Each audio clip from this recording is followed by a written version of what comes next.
Breaking news here in Batshit Bonkers Britain, where it's a good news day for Soldier F, a British Army veteran. Britain's lost its backbone, and Katie Hopkins is here to prove it.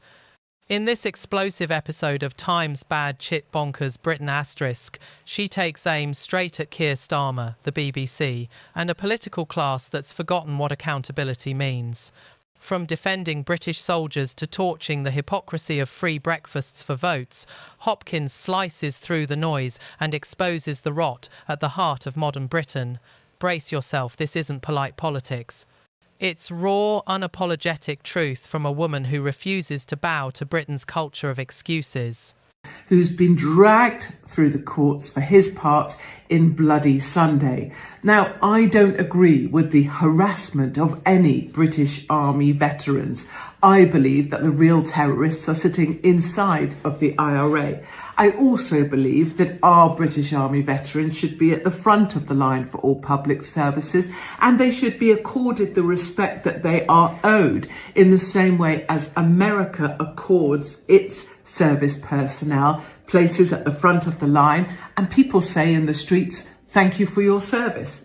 In other news, Keir Starmer says that 2,000 extra kids are going to get free breakfast and Weetabix in the morning because parents shouldn't be out of pocket trying to feed their own kids. Oh, should they not? Keir Starmer is a wanker. So then who should be? Who should be paying for someone else's decision to have another kid when they've already got 7? I mean, if you can't afford to have a kid, maybe that should play into your thoughts about whether you should have one in the first place. And why does a British taxpayer who has no interest in kid have to pay out to feed someone else's kid that they couldn't give a single shit about? And if you can't afford Weetabix, maybe you shouldn't be adding to your brood.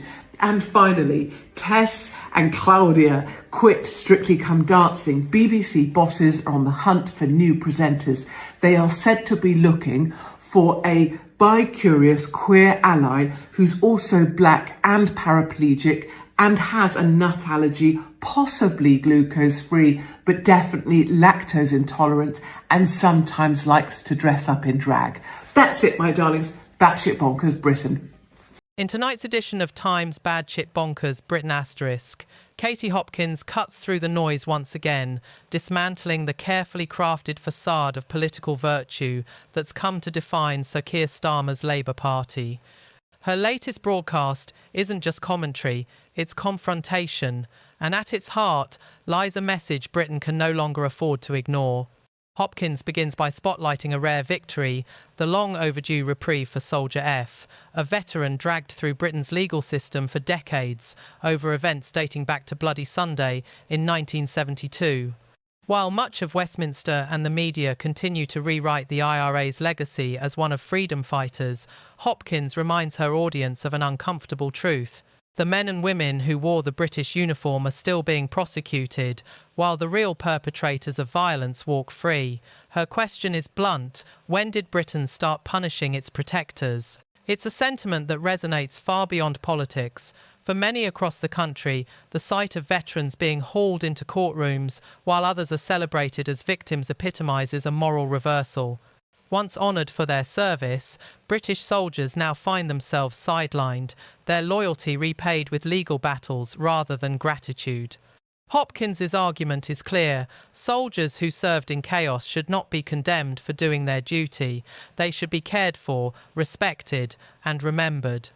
Then, the broadcast pivots sharply to Keir Starmer's latest virtue project, free breakfasts for thousands of additional school children.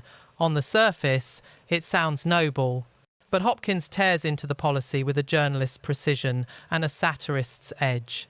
Her critique isn't about compassion, it's about consequence. If you can't afford to feed your own children, she quips, perhaps think twice before having more. Crude, perhaps, but it's the kind of unfiltered realism few in politics dare to voice. She frames Starmer's proposal as part of a broader trend, a Britain where dependency is dressed up as decency, where welfare expansion masquerades as social progress. Behind every well-meaning headline, she argues, lies a government intent on buying morality with taxpayers' money. And those taxpayers, they're struggling to pay their own bills. But Hopkins isn't done. Her final strike lands squarely on the BBC, an institution once admired globally, now mocked for its relentless pursuit of diversity over merit. With trademark sarcasm, she imagines the broadcaster's next hire as a bicurious, gluten-free, lactose-intolerant ally in drag, a caricature that underscores her point. Public institutions have lost sight of substance. It's not about excellence anymore.